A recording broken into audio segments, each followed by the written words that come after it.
Is there something that you're really good at? Maybe you can sing or draw or shop while you're naked. Maybe you're a really good listener. Everyone has a gift or talent, and making the most of yours can help you and everyone else in your life. Performance coach and author Scott Wimberly is here to tell us more. Scott, it's good to see you. Yes, sir. Good to be here. I don't know if that's a talent or not, shopping in the buff. It's a skill, I would think. A skill. I would think that would be a learned skill. Something that you acquired during your life, not something that you're innately good at without. I hope not. You hope not. I've never seen that. Thank God. I haven't either. Doesn't happen here. Only in Spain. Only in Spain. I guess that's why all the kids want to go to Europe for the summer. Europe for the summer. Yeah. That's what mom and dad are spending their money on. Yeah. All right, we have deeply digressed from the topic. We're talking about talents and gifts. Right. Yeah.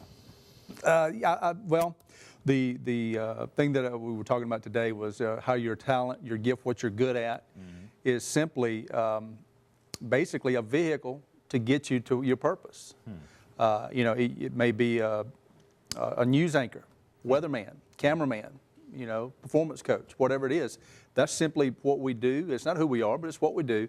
But it's a vehicle that takes us toward our destiny, our purpose, which is for everybody to make a difference in somebody's life. Now, with some people, their talents aren't as obvious, or perhaps their gifts. It's true. And there's a lot of people out there, particularly ones that have low self-esteem, that feel like they don't have a talent or a gift, that they're very ordinary and in some cases subpar. If you're feeling like that, how do you go about figuring out what it is that you may or may be good at? What makes you special? Well, you got to get past the low self-esteem and I don't count, I don't matter thing first. Because even if you did know what you did, you would pull from it. You know, that false humility. Oh shucks, I'm not. You know. Right. You know. So really, you know, it kind of degrades what you're. Not degrades, but it takes away from, you know, what you really could do. You know, that average mentality, mediocre, when you don't have to be. It's choice. Now, whenever we know what our talents and gifts are, how do we go about putting them to work for us in a practical way, like you said, so we can... Oh, just find a need. There's a need out there. People need, you know, people need people, and we're all in this thing together. I think once we realize that, we are in this together. Right. And what you're good at, there's somebody out there that needs that. And then, you know, your job then, your purpose or whatever, is to make a difference in that person's life.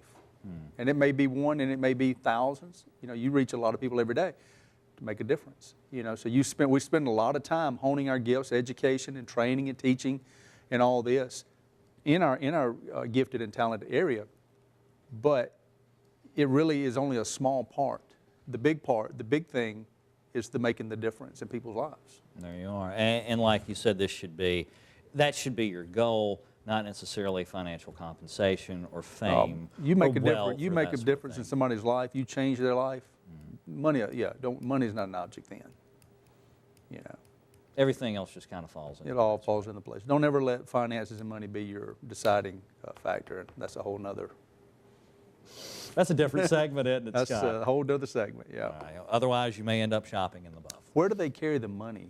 That's an excellent question. Well, I think that was the whole deal is you come in and you're naked and you put it, oh, we don't need to be talking about this. Scott, it was good to see you. It was good to see you. You can find out more about Scott, his books, and following the roadmap to your destiny online at scottwimberly.com.